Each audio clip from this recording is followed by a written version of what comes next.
రోజా గారిని మాట్లాడాల్సిందిగా కోరుకుంటున్నాం.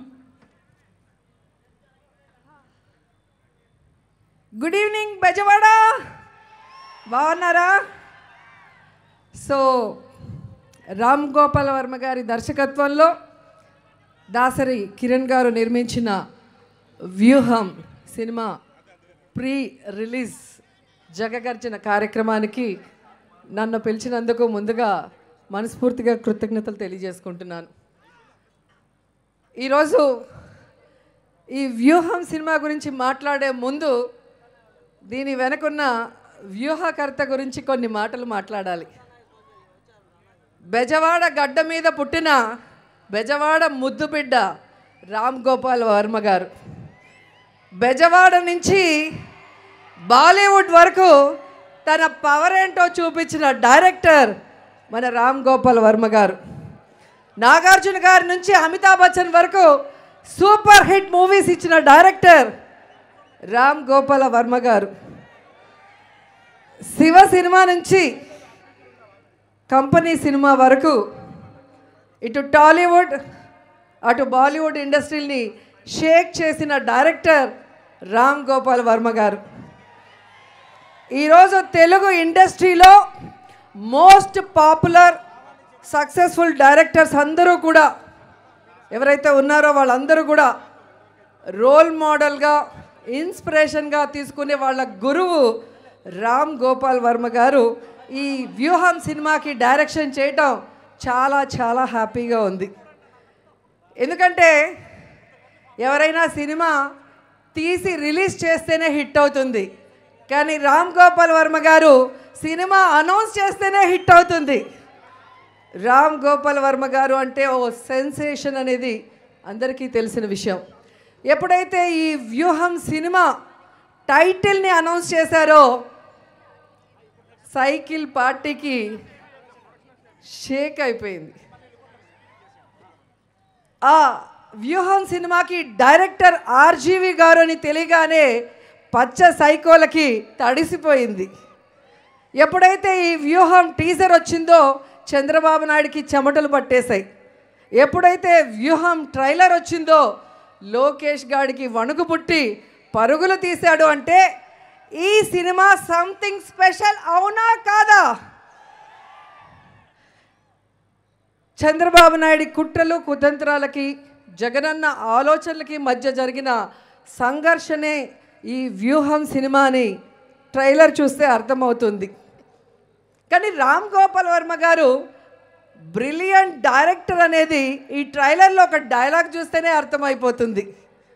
ట్రైలర్లో పవన్ కళ్యాణ్ని ఎప్పుడు వెన్నుపోటు పొడుద్దామని చంద్రబాబు నాయుడిని అడిగితే ఆయనకు అంత సీన్ లేదు, తనకి తానే వెన్నుపోటు పొడుచుకుంటాడు అంటారు. సో ఈ 2 monthsలో ఆంధ్రప్రదేశ్లో మారుతున్న రాజకీయాల్ని చూస్తే అది నిజం అనిపిస్తుంది.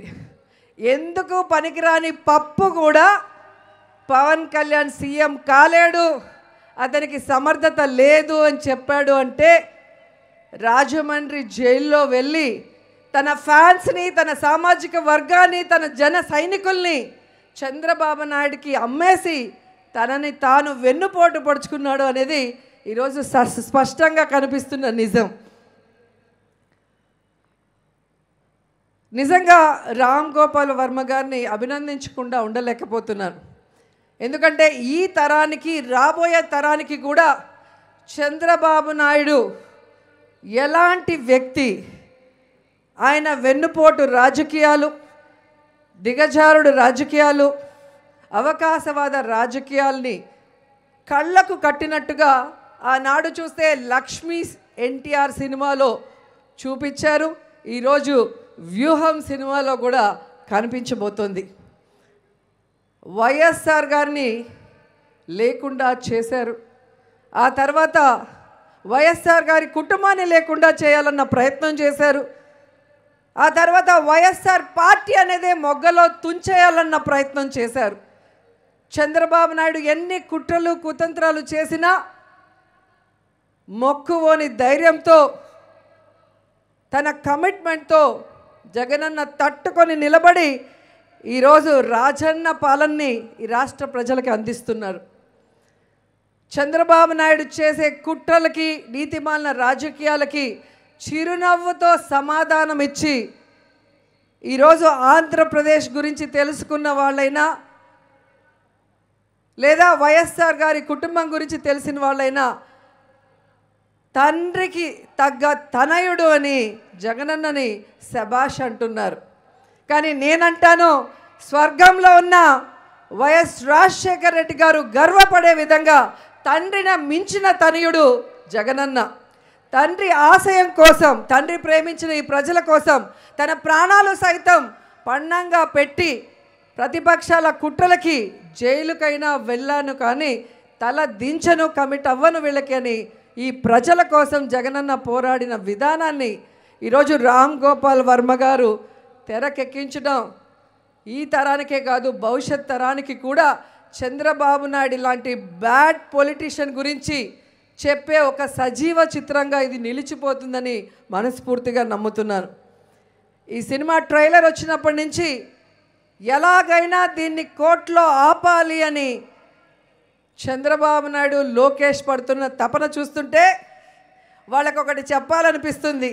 వ్యూహం సినిమాని ఆపలేరు, 2024లో జగనన్న విజయాన్ని కూడా మీరు ఆపలేరు అని కూడా ఈ సందర్భంగా తెలియజేసుకుంటే ఈ సినిమా సూపర్ హిట్ అవ్వాలి, దాసరి కిరణ్ గారికి బాగా డబ్బులు రావాలి, రామ్ గోపాల్ వర్మ గారు ఇలాంటి మరిన్ని సెన్సేషనల్ స్టోరీస్తో మన అందరికీ అద్భుతమైన సినిమాలు అందించాలని కోరుకుంటూ సెలవు తీసుకుంటున్నాను. జై జగన్, జై జై జగన్.